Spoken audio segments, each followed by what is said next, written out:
Você já parou para pensar que nossas palavras têm o poder de construir ou destruir reputações em segundos?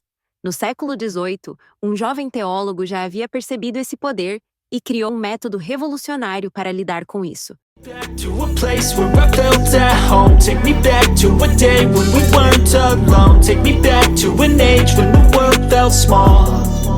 Way back before we blew it all. Take me back to a place where I felt at home. Take me back to a day when we weren't alone. Take me back to an age when the world felt small. Way back before we blew it all. Too many things going on, I can't keep track of them all. From people dropping a bomb to people putting up walls. I feel like life is on hold, perception stuck in a vault. I know that time É can heal all. fascinante pensar que Jonathan Edwards, com apenas 19 anos, já demonstrava tamanha sabedoria sobre o impacto de nossas palavras. E sabe o que é mais interessante? Estudos recentes mostram que uma única postagem negativa nas redes sociais pode alcançar até 1.500 pessoas em menos de 24 horas. Edwards nunca poderia imaginar esse alcance. E como isso se conecta com as resoluções que ele escreveu em 1722? Bem, a Resolução 16 é exatamente sobre isso.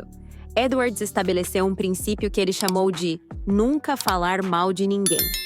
Mas não é tão simples quanto parece.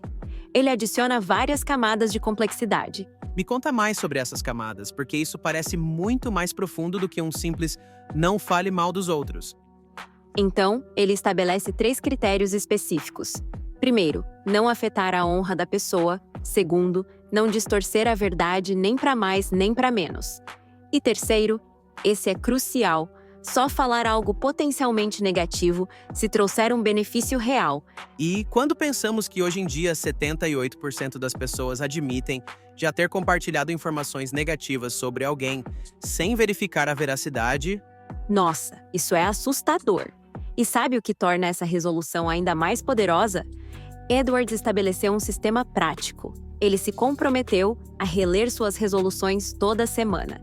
É como um checkpoint espiritual. ele começa reconhecendo sua total dependência de Deus para cumprir essas resoluções, não é? Exatamente.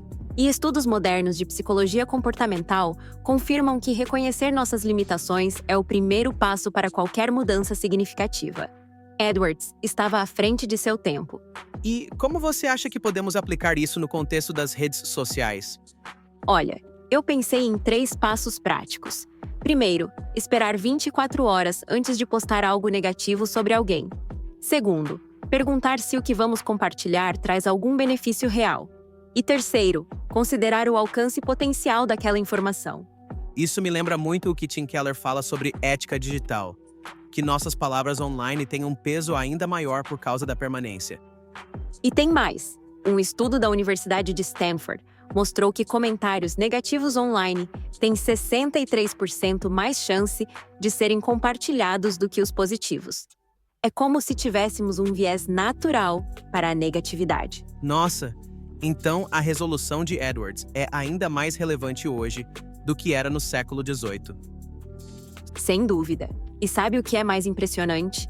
Ele estabeleceu essa prática numa época em que as palavras viajavam na velocidade de um cavalo. Hoje elas viajam na velocidade da luz. E como podemos criar esse hábito de autoavaliação constante que Edwards praticava? Bem, eu sugiro começarmos com um desafio de 7 dias. Antes de cada comentário sobre alguém, fazer 3 perguntas. É verdade? É necessário? Vai trazer algum benefício real? E documentar nossas respostas. Um experimento social e espiritual ao mesmo tempo? Interessante. E para finalizar, que tal pensarmos nas palavras de Edwards como um antídoto para a cultura do cancelamento? Em vez de destruir reputações, podemos escolher construir pontes. Isso me parece um chamado à responsabilidade digital e espiritual que todos precisamos ouvir. Bem, pessoal do GNFM, fica aqui nosso desafio. Uma semana seguindo a resolução 16 de Edwards. Quem sabe isso não muda completamente nossa forma de nos comunicar. E lembrem-se, palavras têm poder. Use-as com sabedoria, como Edwards nos ensinou há 300 anos.